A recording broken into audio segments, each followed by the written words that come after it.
Hello, hello, everybody. Welcome back to our podcast. I'm Sonia. And I'm David. I'm Harry. Sonia, how have you been? Very pregnant. Very pregnant. You went from pregnant to very pregnant. Yeah, because my due date is coming up really soon. Hey, So it's just like only a week away. Well, what day is it actually? Your due date. I'm gonna be admitted to the hospital this Sunday, and This- I'm gonna deliver on Monday. Oh, on Monday. So how many weeks are you in? Right now, 38 weeks.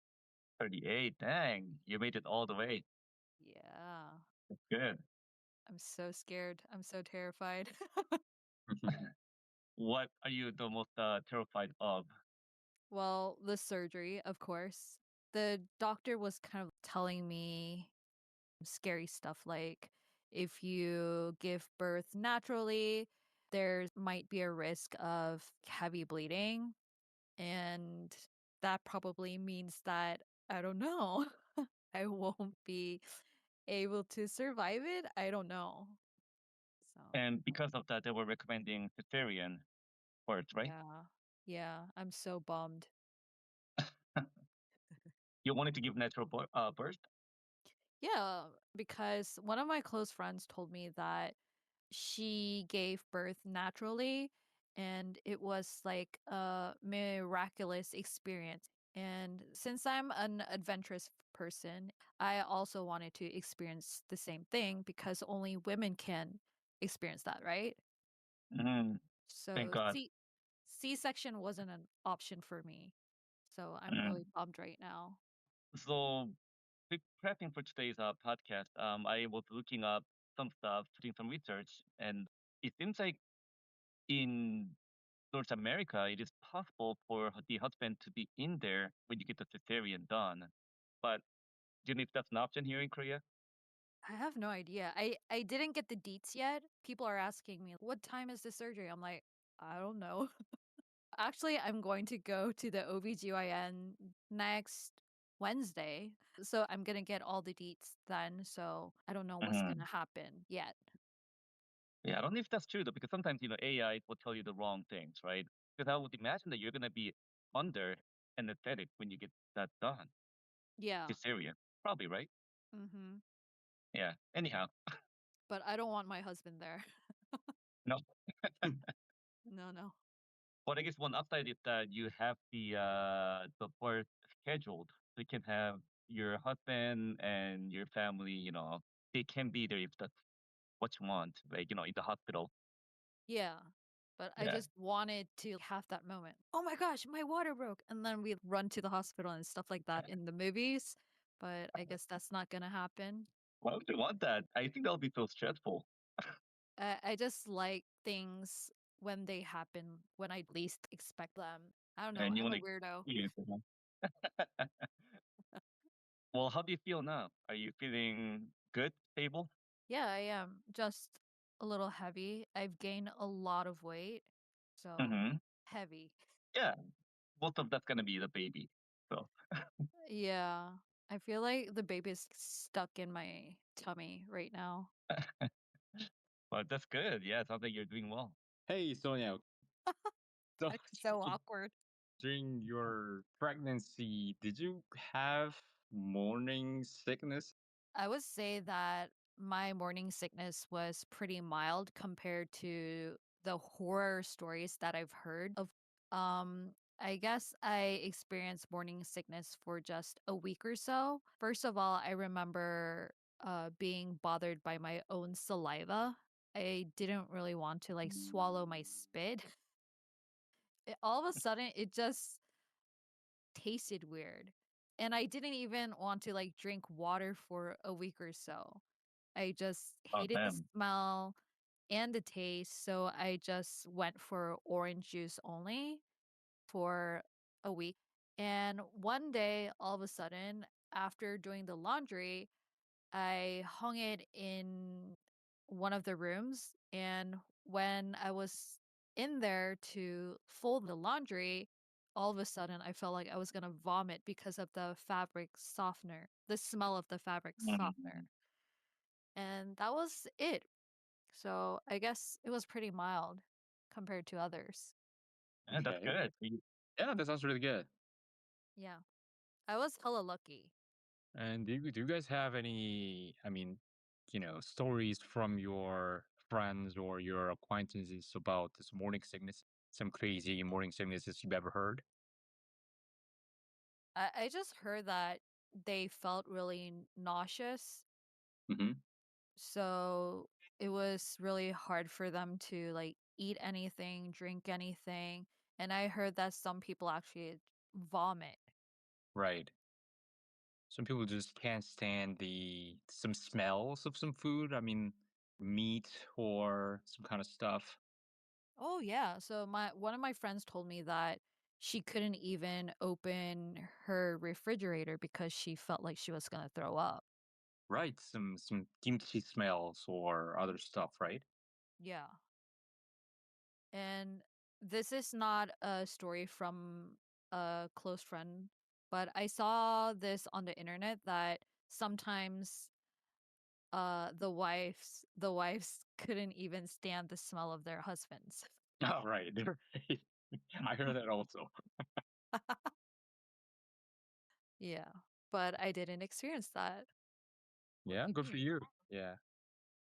And did you have any, I mean, after you like, get over this morning sickness period, and did you have any, cravings during your pregnancies? Um Not really, but I do remember like craving watermelon juice all of a sudden in the Mhm. middle of March. So my husband went on to the delivery app to find a cafe where they sold watermelon juice. And he actually ordered 2 cups so I could have one on that day and the other for another day. But after I had 1 cup, I was like, "I'm done with this." And the other day, I just, like, threw it away. Okay. I mean, normally what we heard, or, normally we can imagine that, that we heard a lot of stories like that when your wife, pregnant wife, wants to eat some fruit, like some watermelon. I mean, the real watermelon in the winter or something, so that the husband go out and then searching all the supermarkets and finding this like watermelon. But your story is like he just opened the app and finds some delivery coffee shop, and he ordered this 2 cup of watermelon juice. It Yeah, sounds too convenient. it was. It's not really romantic. It isn't, but well, I found it kind of romantic because Okay. it was in the middle of March, and where can you actually get watermelon? I didn't expect him to, like, succeed buying one, Hmm. but he did. So, yeah, I was happy. But, other than that, I didn't really have major cravings. I did eat a lot. Like, one day I would crave tteokbokki and tteokguk at the same time. So I was like, "Oh my gosh, what am I gonna have?" And I just decided to cook both, Hmm. and I ate them both. That's not like you. I had a ton of leftover tteokbokki and tteokguk, but my husband was the one who had to finish the leftovers. Hmm. Poor him. So probably that's why he gained a lot of weight too while I was pregnant. Well, you guys eat together, right? Yep. Yeah. Other than that, I wouldn't say I had much of a pregnancy craving. How about did you have any episode of not being able to eat certain food? Not really. I just ate everything. I'm not much of a snacker, but after being pregnant, I've been snacking a lot. And after doing the pregnancy diabetes test, the doctor told me that I should cut down on snacks and sweets. But that's not really easy though. Oh, I think I remember Mhm. this one romantic story. You told us that you having some kind of cravings about the snacks and sweets. So one day you told your husband about this, and then he just went out and then he, bought all kinds of snacks from convenience stores and, gave it to you, right? Yeah, but the funny thing is he buys like a ton of snacks, but I Right. and they end up in the The storage. storage. Yeah. And you even gave me and David a few bags, right? Uh-huh. I was like, "Oh my gosh, I'm never ever going to be able to finish this." So I started handing them out to my close friends. Like it's Halloween, giving out Mhm. candies. Yeah. But that was sweet. Yeah, that was sweet. Yeah, it's a sweet Yeah. story. So are you leaning toward natural childbirth or a C-section? Mhm. C-section was not an option for me. Right. I always wanted to have a natural childbirth, but as I said before, I have a low-lying placenta, and the doctor told me that it could be dangerous if I gave birth naturally due to heavy bleeding, just in case I have heavy bleeding. So, yeah, I had no choice but to opt for C-section.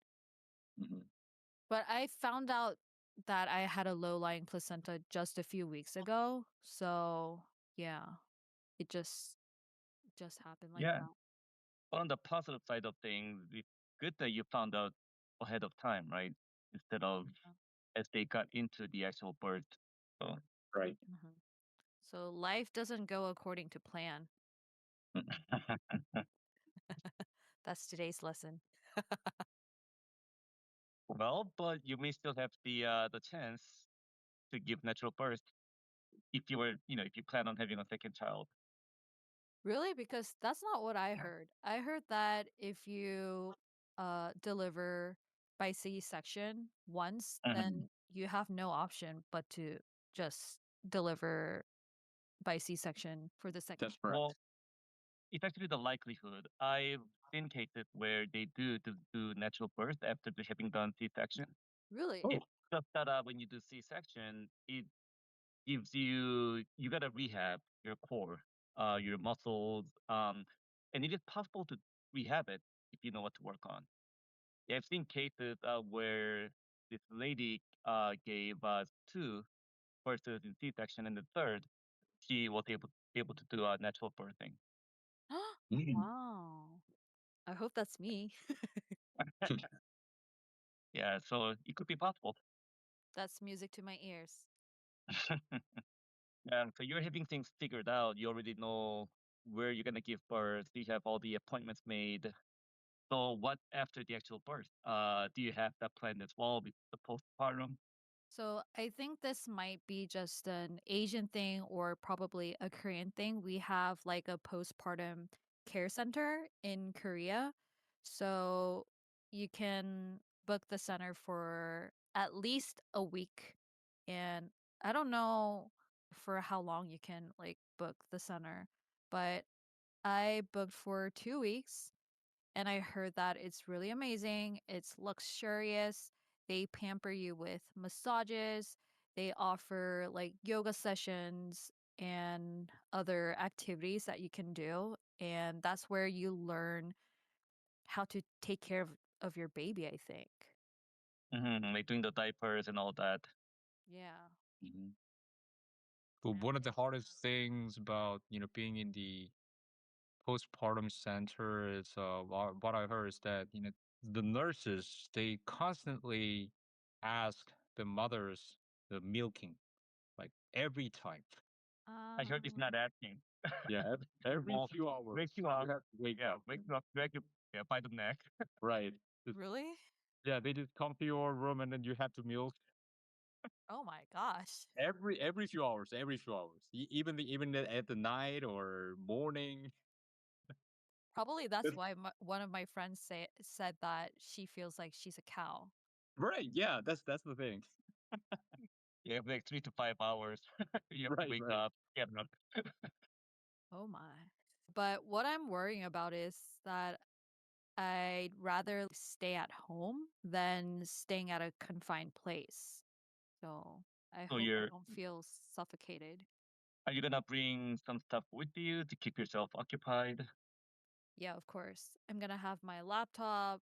I'm gonna probably take some books with me, but I read in a book that I shouldn't like focus on something too much because Mhm. after giving birth, I don't know, something happens to your eyesight. Okay.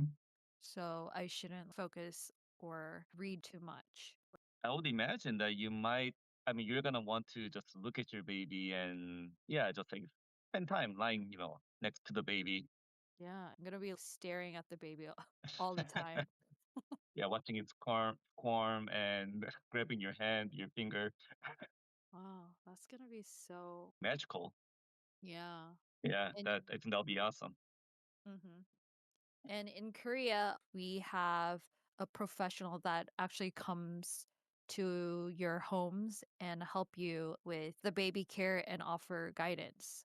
So I haven't really made up my mind whether to sign up for 2 weeks or 3 weeks. So I would imagine that comes after the postpartum center, right? Yeah, So because I'm not sure if I'm comfortable with a stranger in my home from 9 to 5 or 9 to 6. It's gonna be weird. are you gonna be having your mother or your parents come help you or I would love them to come, but at the same time, I heard that the baby wakes up every 2 to 3 hours when it's a newborn for Mhm. at least 3 months. And I think it's too much for them to handle. But if they're willing to, I'm open. Did you talk to them about it, especially your mother? Yeah. At first she was like, "Oh no.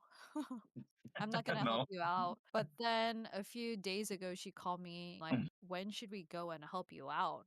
I was like, "Are you really sure? Because I remember you saying that I'm not gonna help you out." I mean, I would imagine having your own mom come will be the best case, right?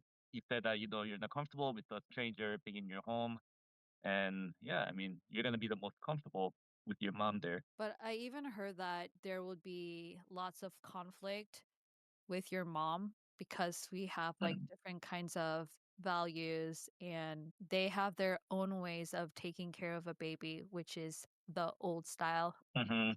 So, yeah, I heard lots of stories from my friends like having fights with their moms. But when the baby's like a few weeks old, can there be a different way of taking care of the baby when the baby's so young? Oh no. Like, wouldn't that come after when the baby's a little older? Like, I'm just imagining. But stuff like hygiene, Mm, they can get in arguments and stuff like that. gotcha, gotcha. And my mom called me today saying that you need to buy baby powder because of blah blah blah. And then I did some research and I found out that people don't really use baby powder that much Oh, as really? before. Yeah. So I sent a news article to my mom saying that, well, guess what? I guess people don't use baby powder anymore. What do they use? Because the baby powder is used for changing the diaper, right? To make sure that their bottom is all nice and dry. Yeah, I heard they use some kind of like ointment rather than Oh, baby powder these days. okay. So things are changing. Yeah, things are Technology. changing. So about 3 weeks before you come home with your baby. So are you all prepped up at home? I think so. You know, I'm a strong P. I hate to plan things out. And my mom would call me every now and then and say, "Did you buy everything you need?" I'm like, "Not yet." And my mom's like, "Well, you're 34 weeks pregnant." I'm like, "I know." And then I started buying things when I was into 36 weeks of pregnancy. Hmm. Yeah. And I think Well, I'm ready now. good thing your mother's there. Yeah. Yeah, if it was me, I would have started buying everything on the 10th week. Oh my gosh. Yeah, doing like the baby proofing the house, like for the corners and all that. Whoa. That's not gonna happen yet. Well, I wanted to ask you, so it's your first time becoming a mother. What is going through your mind? I mean, just a week to go. Like, is there things that really make you excited, or are there things that might make you worried? I think I have mixed feelings right now. I'm excited, but at the same time, I'm scared because having a baby requires lots of responsibility, right? Hmm. And that kind of scares me. But on the bright side, I'm happy to have my little mini me, my own little mini me. But uh at the same time, I'm a little worried that my energy level will not be able to keep up with the baby because I see baby boys like running around and parents like chasing them and yelling like, "No, don't do this, don't do that, andre," stuff like that. So, yeah, because a lot of my friends have baby boys, and when I told them I was gonna have a baby boy, they were like, "No, poor Sonia." So, yeah, I'm gonna have to do some workouts to keep up with Namuri's energy. Well, find ways to get them tired, huh? Yeah. You have all the energy. Mm-hmm. And these days, I see lots of spoiled brats. So I don't want my baby to grow up into a spoiled brat or a delicate flower. So Hmm. I hope I can like keep him on the right track. But let's see. So you want him to be like a strong tree facing the strong wind and the rough weathers. Yeah. And I would like him to have good manners. And I think he will. Yeah, having you as the mom, I think he will. Mhm. Do you see me as a tiger mom? I think you're gonna be. Yeah, I think you're gonna be the one, the scary parent. I think so too. Yeah, you're not tiger, you're dragon. Yeah. Can you please define a dragon mom? Like breathing fire. Yeah, And I can imagine your husband being the one to like kind of hold you back, like right. Mhm. and like console the child. Like Yeah, but he's also worried that, oh, I'm not good at empathizing. So, I think he'll be good. I can see him being the empathetic, the warm father. me too, but I think he's the only one who doesn't see it. Have you named your son? Not yet? Not yet. And what's your plan? I My mean, plan now. is to just see the baby and I'll hopefully come up with a name. So I Oh, mean, like normally, yeah, in Korea, like I mean, like your father or your father-in-laws, they normally, if one of them actually want to name your baby, then you can follow sometimes, or you can name him by yourselves. So what's your plan? You don't have any like. So I've asked ChatGPT and my mom gave me some options. My dad gave me some options, but I was like, mhm. "Mm, nope, I don't like that. I don't like that either. Uh, nope, cross that one out." And So you're gonna play it out like Sorry? is there any preference? I mean, like, in Korean, just normal Korean names or some names by Chinese characters or something. Uh, so yesterday, uh, I just came up with the name Hyun, Mm, that's a but good name. one of my that's actually one of my friends' name. So I don't know. It's quite frustrating. Coming up with names. Yeah, Mm. haven't really thought about it seriously. Is there anything that you want the name kind of like a system or something that you want to follow for the naming? Like what I mean is that like one of the trends that happens with my friends in Canada are that they try to name their baby a name that can be used in both Korean and English. Ah, Yeah, no, now that's the thing. Yeah. no. I just want it to sound pretty. That's it. So you're gonna play it out like a real P, and then when you see the baby, it what comes to your mind. Yeah, that's what I'm hoping.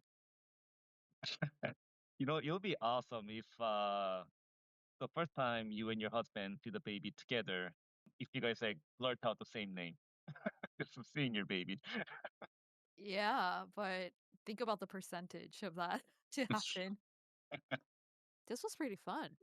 Yeah. And I really wonder what your baby's name's gonna be. Me too. And I really wonder what the baby's gonna look like. So have you thought about any English name for him? Mark? I don't know. Mark. Fine. Yeah, Mark sounds pretty awesome. Yeah. Yeah, Yeah, that's a good strong name. I'll put that on the list. But is it common? I guess it can be common for parents to name the baby once they actually see them instead of coming up with a name beforehand. I guess, yeah, I guess people do that, huh? Yeah, I think it's pretty common. Yeah. Really? Yeah. I thought it was just me. No, it's very, I mean, difficult things and really really important things. So it's very difficult. And also, like I've seen a lot of, yeah, I heard a lot of crazy stories about your name. Like if your parents or your parents-in-laws, they want to name your babies with some kind of old and lame name, then it could be really really really really difficult. Yeah, but I think I'm gonna be like really honest with them. Hmm. Thank you, but no, thank you. Mhm. Yeah, that's you. And also, What I if? thought, like Davey said, nowadays this kind of thing that you're naming, babies with like the Korean name, but it sounds similar to English name. That's why one of my friends' baby, his name is Ian actually. Ah. Yeah, Ian yeah, could be, yeah, Ian could be an English name or could be a Korean name. So it's very easy. And also, I thought, maybe it's better to name without the word, I mean the without 받침. See, the word not finished with consonants. yeah. That's easy to call. So But at the same time, it's just an idea that came to my head. Because these days, Korean culture is becoming a thing, and having a type of name that when you say it in English, something that's not too hard to pronounce, but at the same time, that sounds like Korean. That could be cool yeah, too. that's good. Do you have any recommendations? Like I'm just saying Mm. this as an example. One of my friends, he named his son Tutani, like from the Tutan, right? And in English, Oh. he calls it San. And San is a kind of like it's not too hard to pronounce, but it's also not English, right? Hmm. So yeah, I thought that was kind of cool. Right. If you have any good ideas, please text me anytime. All Right. right, So, should we but wrap it up? Oh, sorry. yeah, just a random thought. What if you your baby comes out and for like 1 week you and your husband just cannot think of a name? Nothing is hitting the spot. That would be a nightmare. Yeah, but luckily we have ChatGPT, so yeah. Anyway, eventually we will find that right name. Yeah, and like one of my friends said, "What about Eunho? You Eunho sounds nice." And then I was like, "Oh, that's a good one. Let me add that on to my list." And then I remember that that was my friend's son's name. And that, yeah, that's not okay. So it's not easy. I guess first come first serve, right? Yeah. So should we wrap it up? Yep. Yeah. I think this H- is a good point. How should we wrap it up? So I'm looking at Harry, and I think Harry's looking at me. Mhm. Are you guys doing a staring contest? Well, I guess I'll go. So yeah, this is most likely gonna be the last podcast recording that we'll make before Sonia gives birth to her first child. So wishing you the best. I know it's gonna be a good, safe birthing, but yeah, wishing you the best. And yeah, hopefully we'll be able to get back to recording. Yeah, once she recovers and her life goes back to normal, the Yeah. new normal. And by the time this episode is out, I think the baby would be part of this world With a name. with the name. Yeah, definitely. Yeah, so wishing you the best. Yeah, safe birthing. Thank you. So, thank you for listening, everybody. If you have any questions or would like to hear anything from us, please feel free to hit us up at At Refill Please Pod on on YouTube and Spotify. yeah. Bye bye everybody. Bye bye. Bye.